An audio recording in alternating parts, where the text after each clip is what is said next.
All இன்னைக்கு நம்ம பண்ணக்கூடிய ரெசிபி என்னன்னு பார்த்தீங்கன்னா ரிப்பன் பக்கோடா. இதை வந்து நாடா பக்கோடான்னு சொல்லுவாங்க.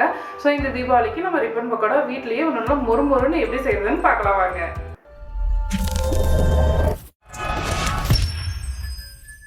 ரிப்பன் பக்கோடா செய்ய மாவு ரெடி பண்ணிடலாம். அதுக்கு ஒரு பவுலில் அரிசி மாவு 2 கப், 125 கிராம் கப்பில் 2 கப் எடுத்துக்கோங்க. நார்மலாக டம்ளரில் மெஷர்மெண்ட் எடுக்கிறதா இருந்தாலும் 2 கப் அரிசி மாவு எடுத்துக்கோங்க. கடலை மாவு 1/2 கப். ரொம்ப இம்பார்ட்டன்ட், இது எல்லாத்தையுமே சளிச்சு தான் சேர்க்கணும். நீங்கள் கடையிலேயே ஃப்ரெஷ்ஷாக வாங்கியிருந்தாலும் சளிச்சு ஒரு தடவை சேர்த்துக்கோங்க. பொட்டுக்கடலை மாவு 1/2 கப்.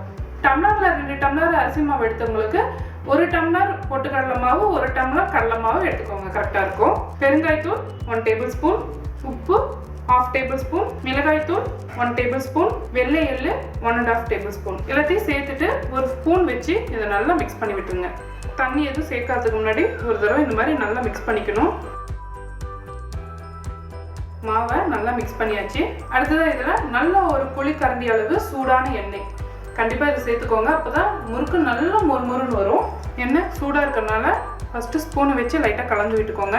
கலந்தாச்சு. இப்போ கை வச்சு நல்லா பிசைஞ்சுக்கோங்க. இது மாதிரி பிசைஞ்சிட்டு நல்லா பிடிச்சு பாருங்கள், நல்லா பிடிக்க வருதான்னு. நல்லா பிடிக்க வருது.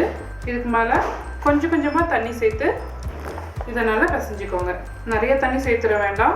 ஒரு சப்பாத்தி மாவு பதத்துக்கு இதை நல்லா பிசைஞ்சிக்கோங்க. மாவை நல்லா பிசைஞ்சாச்சு. இந்த மாதிரி நல்லா சப்பாத்தி மாவு பதத்தில் இருக்கணும். நல்லா மாவு ரெடி ஆகிடுச்சு. அடுத்தது ரிப்பன் பக்கோடா செய்யறதுக்கு இந்த மாதிரி ஒரு இடியாப்பச்சில் ஃபுல்லாக எண்ணெய் தடவிக்கோங்க, உள்ளார வெளியில். ஏன்னா நம்ம மாவு போடும்போது இதில் ஒட்டாமல் இருக்கும். ரிப்பன் பக்கோடாவோட அச்சு இதில் உள்ளார போட்டுக்கோங்க. நம்ம ரெடி பண்ண மாவை இந்த அச்சுக்குள்ளார போட்டுருங்க. மாவு ஃபில் பண்ணிவிட்டு மேலே வைக்கிற அச்சுலேயும் ஃபுல்லாக எண்ணெய் தடவிருக்கேன். தடவிட்டு க்ளோஸ் பண்ணிவிடுங்க. அவ்வளோதான், இப்போ அச்சு ரெடியாக இருக்குது. அடுத்ததாக ஒரு கடாயில் எண்ணெய் சேர்த்துக்கோங்க. எண்ணெய் நல்லா சூடானதும் நம்ம ரெடி பண்ணி வச்ச மாவை இதில் பிழிஞ்சு விட்டுருங்க. பிழியும் போது அனல் அடிக்கும், ரொம்ப ஜாக்கிரதையாக பிழிஞ்சு விடுங்க. சுற்றி இந்த மாதிரி பிழிஞ்சு விடுங்க. இந்த பபுள்ஸ்லாம் அடங்குற வரைக்கும் நல்லா பொரிச்சு எடுத்துக்கோங்க. ஒரு பக்கம் லைட்டாக வெந்ததுக்கப்புறமா இன்னொரு பக்கம் அப்படி திருப்பி போட்டுருங்க. நல்லா வெந்துருச்சு. இப்போ இதை எண்ணெயிலேருந்து எடுத்துருங்க. அவ்வளோதான், நல்லா மொறுன்னு இந்த தீபாவளிக்கு ஒரு சூப்பரான ரிப்பன் பக்கோடா ரொம்ப ஈஸியாக ரெடி ஆகிடுச்சு பாருங்கள். இது அப்படியே ஒரு பிளேட்டுக்கு மாற்றிடுங்க. இதே போலவே எல்லா மாவையும் சுட்டு எடுத்துக்கோங்க. அவ்வளோதான், இதுவும் நல்லா வெந்துருச்சு. எண்ணெயிலேருந்து எடுத்துடலாம். நல்ல சுவையாக நல்லா மொறுன்னு இருக்கக்கூடிய ரிப்பன் பக்கோடா ரெடி. கொஞ்சம் கார்னிஷிங்காக அங்கங்கே பொரிச்ச கருவேப்பிலையை அப்படி தூவி விட்டுருங்க. அவ்வளோதான், இந்த தீபாவளிக்கு நல்லா மொறுன்னு இருக்கக்கூடிய ஒரு சூப்பரான ஸ்நாக்ஸை ரெடி பண்ணிட்டோம்.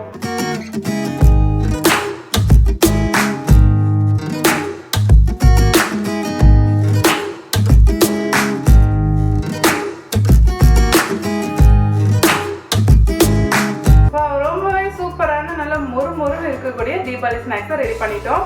ரொம்ப நல்லா கிறிஸ்பியாக வந்திருக்கு. நல்ல மொறுன்னு இருக்குது. சாப்பிடவும் ரொம்ப நல்லா டேஸ்ட்டாக இருக்குது. ஸோ கண்டிப்பாக இந்த ரெசிபி வீட்டில் ட்ரை பண்ணி பாருங்கள். மனமும் சுவையும் சேனலை சப்ஸ்கிரைப் பண்ணாதவங்க சப்ஸ்கிரைப் பண்ணிக்கோங்க. பக்கத்தில் இருக்க பெல் ஐக்கானை அழுத்திக்கோங்க. லைக் பண்ணுங்கள், ஷேர் பண்ணுங்கள். உங்களுக்கு விருப்பமான டிஷ்ஷஸ் எதாக இருந்தாலும் என்னோட ஷேர் பண்ண நினச்சிங்கன்னா கமெண்ட் பாக்ஸில் கமெண்ட் பண்ணுங்கள்.